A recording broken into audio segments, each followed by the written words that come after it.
welcome once again into today's discussion about resilience, your blockchain of resilience.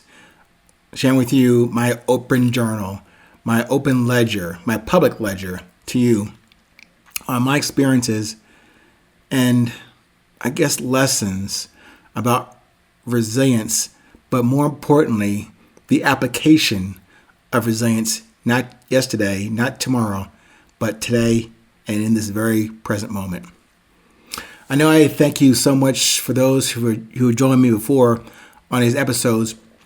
I'm not sure you can get tired of saying thank you. I'm not sure if you get tired of hearing me say thank you, but also along the same lines of you can't really overstate that statement too much. When you say thank you for someone handing you a paper bag at the grocery store or offering you access to a door, holding the door for you, saying thank you doesn't take very much. But sometimes it's not received very well, but that should be the metric for saying the simple words like thank you. Similarly for me, as I'm learning this late in life, saying the words I love you without any implication or any obligation for the other person to love you back. Very similar. But I'm learning both of those. Just are two high-level topic issues about saying that without having any expectation for the response, or as I have stated before, in the overall construct of the book itself, Resilience, the Beauty of Presence, and every episode, there's no room for expectations. None. You shouldn't have them because if you have expressed them and are banking your life on that response or that answer, it's not about the answer. It's about formulating that sincere, genuine question, or in this case, making that sincere, open-ended statement like thank you or I love you without any expectation.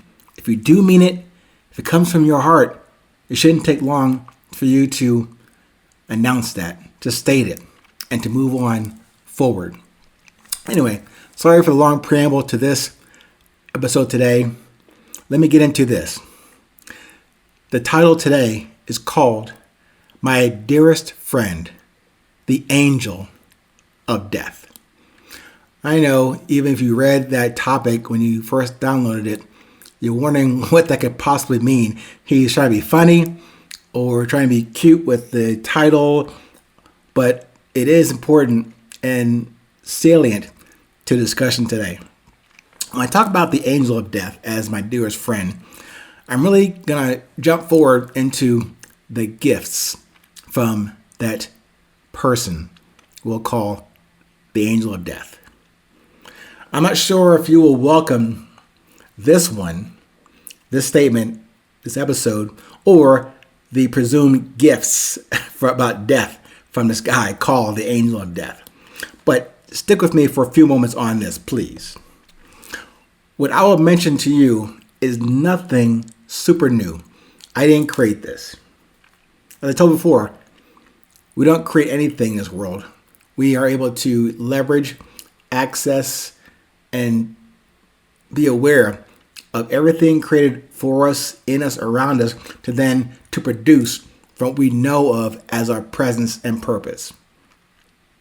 But I'm wondering if you can remember, or those of you who are just joining me, maybe you don't remember when I mentioned or referenced this dying thing as part and parcel of this life that we're all living. If you have read the book I mentioned also in previous podcasts, The 4 Agreements by Don Miguel Ruiz. That's what I'm talking about. That's where I got that notion for this topic today about the angel of death. Check that out. The 4 Agreements by Don Miguel Ruiz. Or also another gentleman in a podcast I listened to from the Sounds True enterprise, Ed Bastian. He did a podcast called Facing Death to Live Fully. Facing Death to Live Fully. Also, similar to what I mentioned in other previous podcast episodes, the Stoic principle of memento mori. Remember, you must die. Or additionally, like my African elder, Mr. Tamba, who told me, without any hesitation to any question I had for him, he told me out of the blue, even wasn't a question, he just told me, your fate is fixed.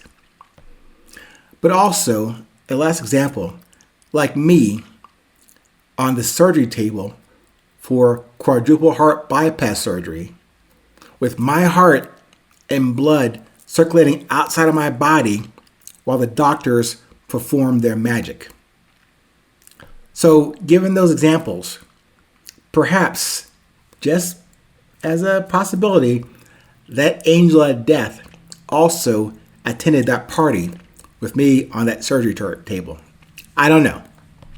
All I do know is how that example and that experience I am representing for you, that really laser focused me after that happened on this thing about resilience.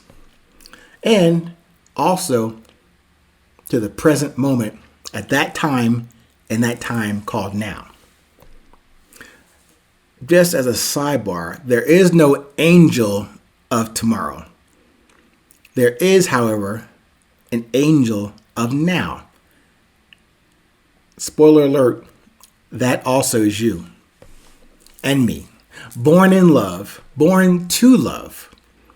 The pursuit, the true resilience of you and I is love. That same energy at our essence that insists for us to be here, to remain and deliver our messages and purposes here, right now, depends on maintaining that essence and connection and awareness of it. That also, as I said before, joins and connects all of us. It's never meant or can it do this, which is to separate us. Yeah, I guess it kind of calls into that statement. Those of you who are married before or married now, when we talk about in your vows that says, until death do us part.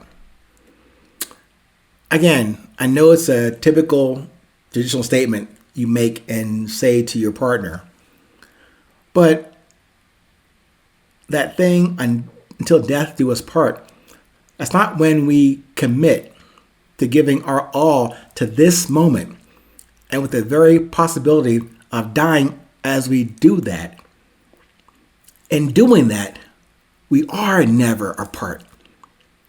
We are never apart even when we do that. That love, that constant within me and within you, pumping through your veins from your heart and what comes out of you as your presence. That constant never dies. It insisted before, during, and after our physical presence here and now together. Thank you once again. I do love you. As always, remember, stay present, stay current. It's always and still 820.